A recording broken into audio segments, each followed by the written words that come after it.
Hello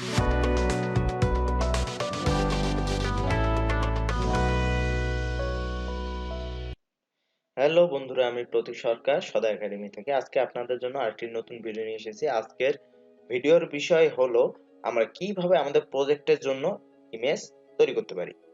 তো এই image তৈরির প্রথমে আমাদেরকে আপওয়ার্ক থেকে কিছু আইডিয়া নিতে হবে ইমেজের, কিভাবে ইমেজটা তৈরি করব এবং কি ধরনের হইতে হবে।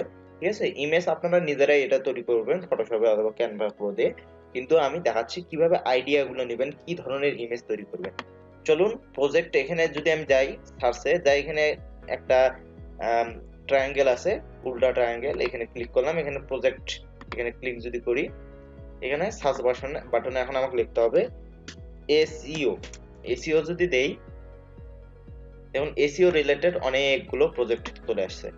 আর এই প্রজেক্টটাই দেখুন ইমেজ, এগুলো আপনারা ইমেজগুলো দেখে বুঝতেই পারতেছেন ইমেজগুলো কেমন হইতে হবে। দেখুন ইমেজগুলো কতটা স্পষ্ট এবং আই ক্যাচি, দেখেই মনে হচ্ছে যে না যায় ঢুকে, এই ইমেজটা আমার আই ক্যাচি মনে হয়েছে, এটাও আই ক্যাচি, দেখে মনে হচ্ছে যায় ঢুকি ইমেজটাতে। এই যে আই ক্যাচি দেখেই বোঝা যাচ্ছে ইমেজটা কি রিলেটেড। ঠিক আছে, তারপর এখানে যদি আমি দেই ইথিক্যাল হ্যাকিং, দেখুন ethical hacking related cyber security এখানে চলে আসছে। ঠিক আছে না, এখানে যদি আমি ওয়ার্ডপ্রেস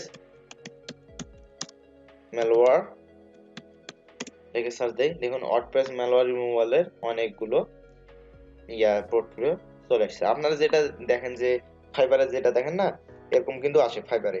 ঠিক আছে, এটা কিন্তু আপওয়ার্কেও এই সিস্টেমটা আছে, সেটা হলো পোর্টফোলিওতে। ট্যালেন্টে গেলে আপনি সেই পার্সনগুলোকে দেখতে পারবেন, কিন্তু এই পোর্টফোলিওগুলোকে না। কিন্তু আপনি যদি পোর্টফোলিও সিলেক্ট করে রাখেন, তাহলে এই যে পোর্টফোলিও, তাদের এই পোর্টফোলিওগুলো আপনি দেখতে পাবেন। এবং তার, আমরা ফাইবারে এটাকে গিগ বলি। এই দেখুন তার এই পোর্টফোলিওতে 220টা অর্ডার আছে। এই দেখুন তার এটা পোর্টফোলিও। ঠিক আছে, এই দেখুন তার এগুলাও প্রজেক্টের জন্য এগুলাও তৈরি করছে সুন্দর করে। যেখানে ফাইবার আমরা যেমন দিছিলাম স্ট্যান্ডার্ড অ্যাডভান্স, ঠিক আছে, এগুলো দিয়েছে। এখানে হর্স ইনক্লুডেড, এখানে ডেলিভারি টাইম দিয়েছে, অ্যাবাউট হাস্টিমাল, তার নাম হাস্টিমাল, যাই হোক। এই দেখুন সে অনেকগুলো পেয়েছে।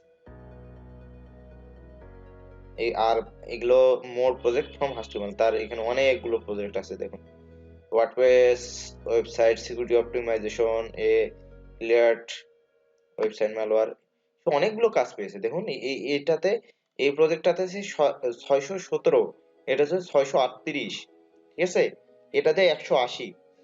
সে হিউজ ইনকাম করেছে, দেখে মনে হচ্ছে হিউজ ইনকাম করেছে সে। দেখি তার ইয়াতে প্রোফাইলে সে ইন্ডিয়া থেকে, দেখছেন ভিউ প্রোফাইল,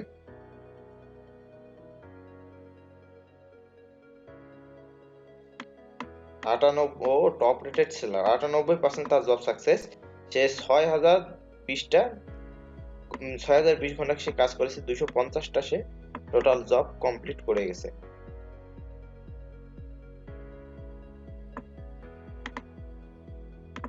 তো আপনারা এইভাবে কিন্তু খুঁজতে পারেন। এখানে যদি যে ওয়েব ডেভেলপমেন্ট দিলে দেখুন ওয়েব ডেভেলপমেন্টের অনেকগুলো চলে আসছে। আপনারা কি করবেন, যখন আপনাদের লেখা হবে, আপনারা যখন প্রজেক্ট তৈরি করবেন, তখন এই যে কিউ এগুলা দেখে আপনারা আইডিয়া নেবেন। ঠিক আছে, তারপরে এই ভিডিওগুলো, এই পিকচারগুলো দেখে আইডিয়া নেবেন যে আপনাদের প্রজেক্টে পিকচার কেমন দিবেন, ডিটেইলস গুলো দেখবেন। ঠিক আছে, তো আশা করি বুঝতে পেরেছেন যে আপনারা কিভাবে কি করবেন। এই যে বিভিন্ন রকমের প্রজেক্টের ইমেজ আছে, এখানে ঢোকারও প্রয়োজন নেই, এখান থেকে আপনারা দেখতে পাচ্ছেন যে কেমন কেমন ধরনের ইমেজ গুলো হওয়া উচিত। আপনারা আগেও বলেছি, এখনো বলতেছি, আপনারা কোনো কিছু কিন্তু কপি করবেন না। কপি করলেন মনে করেন যে আপনি আর আইডিটাকে ডাউন করে ফেললেন, আপনি আর কাজ পাবেন না, না পাওয়ার সম্ভাবনা আপনার 90%। অথবা আপনার আইডিটাই নষ্ট হয়ে যেতে পারে যদি যার কপি করছেন সে যদি রিপোর্ট মারে আপনার প্রোফাইলে। তো কপি থেকে দূরে থাকবেন, নিজে নিজেই সময় নিন, কিন্তু নিজে নিজে পিকচার টিকচার যাই হোক, ডিসক্রিপশন এগুলো নিজে নিজে লিখুন। আশা করি বুঝতে পেরেছেন। ধন্যবাদ।